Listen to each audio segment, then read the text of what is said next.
گرفتە سیاسیەکانی هەرێمی کوردستان لەگەڵ بەردەوامبوونیاندا کاریگەری زیاتری بۆ سەر ژیانی خەڵک دەبێت. چاودێران و هاوڵاتیان دەڵێن هەتا لایەنەکان دوورتر بن لە گفتوگۆ و یەکتر قبولکردن ژیانی ڕۆژانەی خەڵکیش دوور ئەبێت لە خۆشگوزەرانی.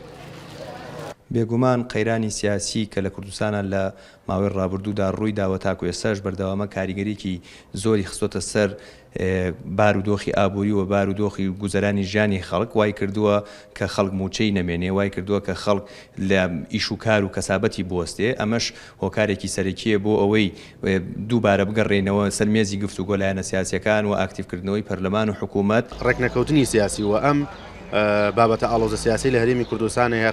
قەیرانی تریشی بەدوادیە کە بریتێ لە قەیرانی نەبوونی متمانی نێوان خێزانەکان و دابڕانی خێزانەکان و تەواوی کۆمەلگا هەڵەوەشێنێتەوە لەو بابەتەی کە پەیوەندیەکان لاوازە بێ و خەڵک بیرروبۆچوونەکانیان زۆرتر جیاوازە بێ. لەم ئاڵۆزیشەوە و ئەکات جگە لە قەیرانی ئابووری کۆمەڵایەتی و بابەتی دەرونش دێتە ناوە.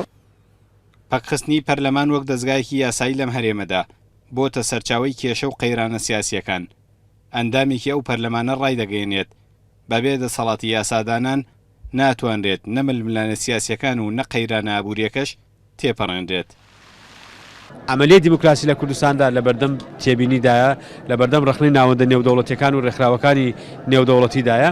پێویستەکە ڕێککەونەوە پەرلەمان تەفعیل بکرێتەوە، ژیان و گوزەرانی خەڵک پرۆسەی دیموکراسی ئەولەوێت بێ، واتە چیتر هێڵە تەسکەکانی حەزبایەتی پەرە پێ نەدرێ، بەڵکو هێڵەکانی نیشتیمان و دیموکراسی و خەڵک ئاوادانتر بکرێتەوە.